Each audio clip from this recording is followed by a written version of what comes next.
All right. I got a treat for everyone today. I'm excited to talk with Tim MacMahon because his book about Luka Doncic is one that you should add to your list if you are someone that loves to talk sports, if you're someone who loves to find out about virtuosos, which is kind of what I came away with reading this book.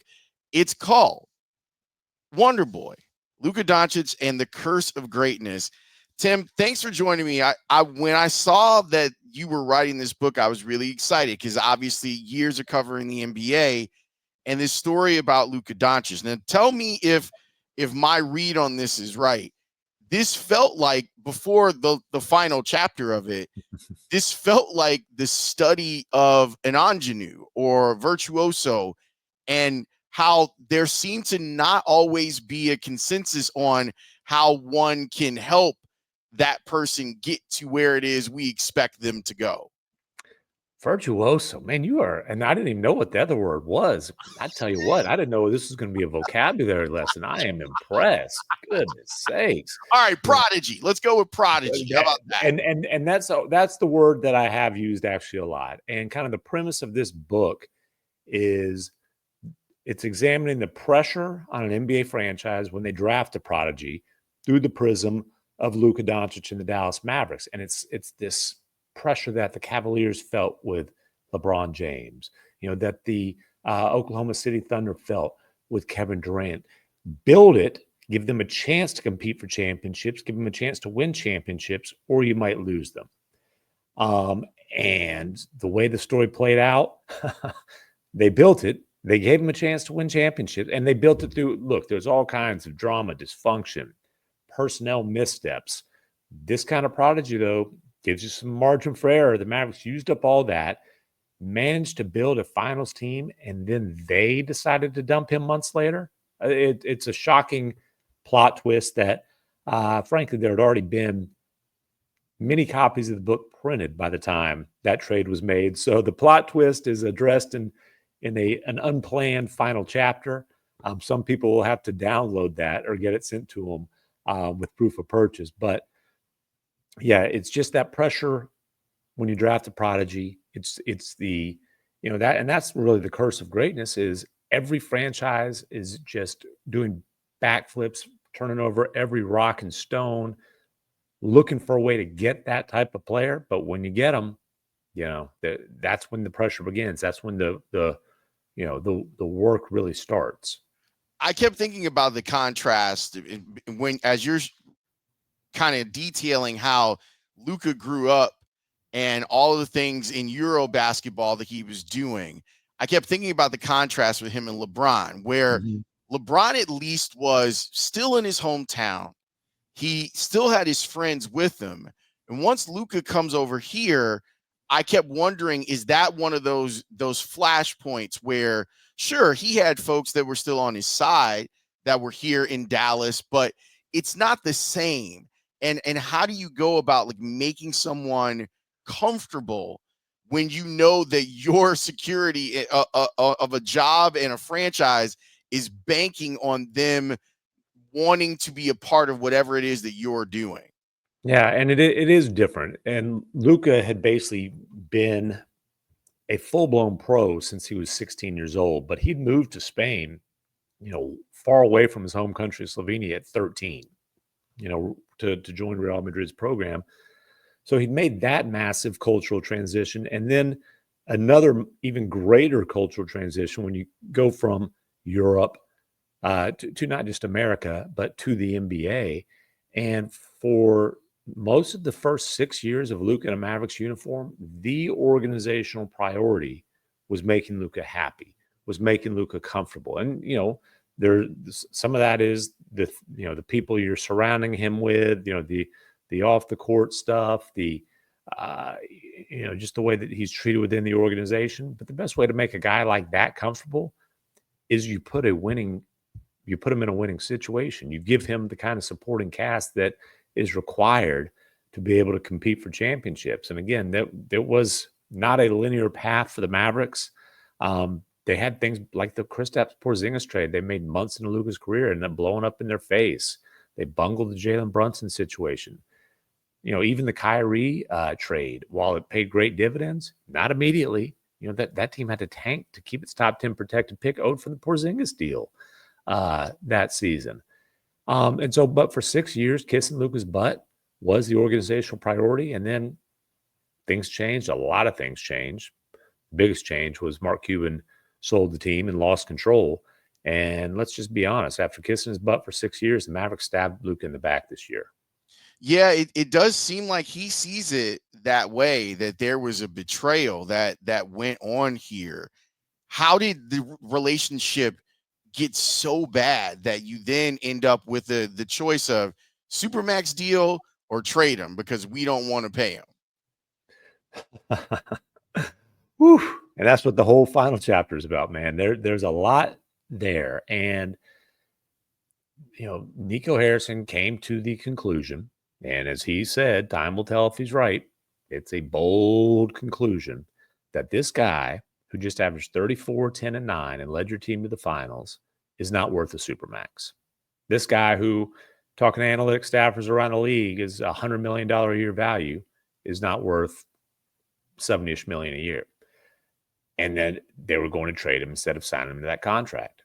And they were going to do it in secret, which naturally deflated what would have been quite a robust market for him, and get a deal that I haven't talked to anybody around the league who feel like the Mavericks got fair market value for a generational talent who's yet to hit his prime. But look, it's a people business, and a big part of this is the way that the relationship frayed with Luka and most specifically Nico Harrison, the guy who ultimately made this decision. Again, the fact that Cuban had no control made this trade even something that would be remotely considered. But it was Nico's call. And, when you consistently are firing the people who have been by Luka's side for his entire career, that have helped him make, and I'm talking behind the scenes people who have helped him make this massive cultural transition, people that he likes, people that he knows, people that he trusts, people he respects, that had a major part in the fraying of the relationship. And if the relationship doesn't fray, I don't think this happens. You chronicle in the book, the name of the book is The Wonder Boy, Luka Doncic and the Curse of Greatness, how much he loves and admires LeBron. If it's any other superstar, let's say it's Kevin Durant, is Luka a Laker? Does he even accept the idea of going to the Lakers? Does he file a grievance if it isn't LeBron that he's going to go play with? Well, there's no grievance you can file. I mean, fair or not, whatever you want to say, unless you are Bradley Beal with a no trade clause, they can trade you. So there's no grievance that you can file. But having said that, Nico Harrison did not ship him off to Siberia. he sent him to the sunshine of Los Angeles, the glitz and glamour of the Lakers. LeBron James, like Luka looked up to LeBron so much. The first time that they played, the first time the Mavericks played the Lakers, Luka went and stood outside the Lakers locker room so he could catch LeBron on the way out and ask him if he'd autograph his jersey. This is, like Luka could have sent an equipment manager, but this is teenage Luka wanting a signed jersey from the guy that he idolized growing up as a kid, half the globe away. And LeBron's going to be all NBA this year. He's still a top, we can argue the number. I think it's the top single digit player in the league. JJ Redick is a guy Luka was briefly teammates with, is buddies with. Now it's transitioned to that coach player dynamic, but I think that's a good situation. And, look, they will not have difficulty recruiting talent to play alongside Luka with the freaking Los Angeles Lakers. So while Luka was initially emotionally devastated and heartbroken by this trade, the guy was closing on what was going to be his forever home in Dallas. He couldn't wait to sign that contract extension this summer. And then there's just a shock of basically, he got dumped and frankly kind of publicly humiliated. He's in a good situation with the Lakers, and he realizes that they're loving him up. You can see the joy back in him now. And so, trade cost him a lot of money. There's marketing opportunities that are unique to LA that he'll make up a decent chunk, if not all of it. And I think life will be awfully good for Luka in LA. I thought it was weird. A lot of people were like, I don't know if those two guys' games mesh. And I was like, what? Like, so I'm watching one of the first games they played together. And I think there were 2 or 3 fast breaks where the ball doesn't touch the ground. And I'm like, yeah, these two guys' game fit perfectly together because they're both savants and know where to be on the floor. Yes. And Luka is the best look-ahead passer in the league. And that's something he's kind of known for playing this plodding pace, walking the ball up. And Jason Kidd, before last season, said, hey, we got to play faster. And the first thing Luka says, we got to get the ball in faster. He led the league on those like 40-plus foot assists by a huge margin. I wrote about this during the playoffs last year. And, as LeBron said after I don't know how many games they'd played together, a few games, LeBron said, I'm a natural born wide receiver. He's a natural born quarterback. It's a perfect fit. And it is. If you run the floor with Luka, he'll put it 70 feet right over your shoulder on a dime. All you got to do is catch it and dunk it.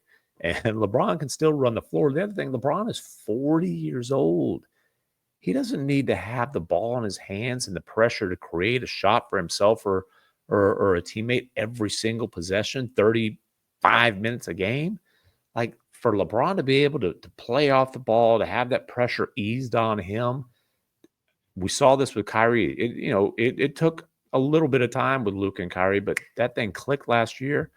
Kyrie was the best closer, or one of the best closers in basketball last year, and part of that's because he's a ridiculous talent. But the fact that Luka could kind of carry the load for the first 3 quarters, his legs are fresh. It's not the same kind of a pressure. So not only do I think it's a great fit, and we've seen certainly evidence of that, I think this is a gift to LeBron, a way for him to ease the pressure and enhance what he still does so well in his 40s. Walk me through you getting the text of the Shams tweet, because I know where I was. I was out having a drink with some friends, and we all were like, oh man, Shams got hacked. That's too bad that Shams got hacked. And then we were like, Shams didn't get hacked. This trade is happening. So were you asleep? Were you out in these streets? Were you sitting at your desk going, oh no, I now have to write this final chapter?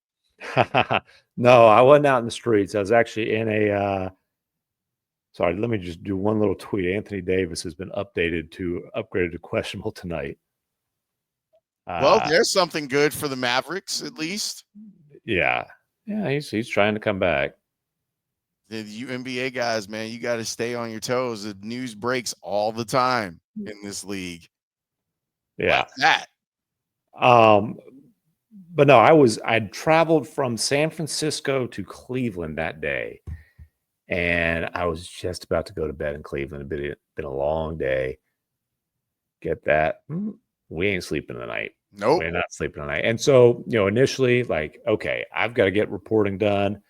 And I was able to very quickly get a hold of some people, including Nico. Nico actually gave me the defense wins championship quote on the record, which did not go over well with Mavericks fans. And explain the reasoning why the Mavericks made this shocking trade. The conditioning concerns, which frankly I'd been reporting on really throughout Luka's career. The fear of the Supermax, all those sorts of things. And I went back and looked the other day because I'm asked this a lot. The thought crossed my mind pretty quickly about, okay, we're going to have to add a chapter. I sent an email to the publishing people in the publishing company and my book agent about an hour and a half after it happened. Basically, hey, we got to talk like soon. So I think we had a Zoom meeting the next morning, and kind of came up with a compromise of 8,000 copies had already been printed. Wow. The book publishes tomorrow. The trade happens February 2nd Eastern time, right before midnight, February 1st, where Luke was back home in Dallas. So 8,000 copies are already printed with this happy, upbeat, optimistic ending about, Luka just being happy. They got into the finals. They went through all this stuff. They succeeded building a contender around him. And Luka's just happy that Dallas is the franchise that drafted him. He wants to be here. Well, So those people who get those early copies, they'll be able to, with proof of purchase, get the final chapter sent to them via email. It'll be in the rest. It's in the ebook. For people who read books on Kindle and all that. And look, it was a whirlwind. I had 2 weeks to write it, while obviously an extraordinarily demanding time for me professionally. Like, this is a huge story for ESPN. Plus, like, there's the rest of the trade deadline. Right. It's Your other job you're also doing while this is yeah. going on. Like trade deadline day, I was in Oklahoma City where the Phoenix Suns were, on the Kevin Durant watch. And, so crazy busy. I got the chapter done. It was due February 14th. I filed it at 4 a.m. that Friday morning. And I had a 6 a.m. flight to Miami connecting to St. Martin to take my wife on her annual All-Star Weekend getaway. And it was a much needed getaway. I'll say that. No doubt about it. Before I let you go, I'm in Chicago. Tim, I need the Bulls fixed. And I feel like the only way the Bulls can be fixed is if they find a superstar. And it's difficult. Like, if you don't already have one, and maybe they have one in Modest Buzelis. I mean, he had a nice night against Luca a couple nights ago. What is the national view of where the Bulls are right now as a franchise? Purgatory. The Bulls are where the Mavs were a couple years before they got Luca. And it's not a perfect comparison because that was Dirk's twilight. Obviously, there's not this living legend on the Bulls roster, but they are a team that is stuck in the middle. They are in NBA purgatory. They're not bad enough to really, maybe they get extraordinarily lucky in the lottery, but the odds are they're not bad enough to really benefit greatly from it by getting that early lottery pick, by having a realistic, ticket in the Cooper Flag Derby, this summer. But there's not like a path to them building a contender right now. And so, the Mavericks, after a few years in purgatory, they bottomed out. They blatantly tanked. The lottery didn't play out in their way. They still had to trade up. They still had to get lucky that 3 teams passed on Luka, but that's what led them to Luka. And unless you have that all-NBA type of talent, you can't, there's just not a realistic path to contending in the NBA. And the Bulls have, they've got some nice pieces, but I don't see anybody on that roster as that kind of a guy. And, like I'm in Houston, I'm sitting in Houston right now. The Rockets are in a little bit different situation where they've got a lot of young guys who they hope maybe can be that. And then they've got a bunch of ammo for, if they decide to go the trade route. But that was after 3 years of a full-blown rebuild, in the wake of James Harden forcing a trade. It's really hard to go from mediocre to great in the NBA without taking a dip to the bottom first. Yeah, you're right. And it's, do people still view this as the franchise of Jordan, or is that gone now? Because we're closing on 30 years since Michael had a jersey on here. Listen, I would say those banners will always hang, but apparently not after, depending on who has a concert in the arena. The statue will always stand, but Michael Jordan ain't selling tickets in Chicago now. Michael Jordan's not generating buzz in the Bulls right now. You've got to put a product on the floor in the 2020s. You can't live on the 1990s.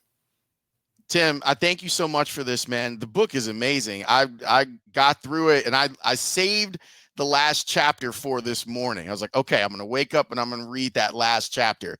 It's really amazing. The name of the book is The Wonder Boy, Luka Doncic and the Curse of Greatness. Tim MacMahon is the author. Thank you so much for joining me. Really appreciate you having me, Lawrence.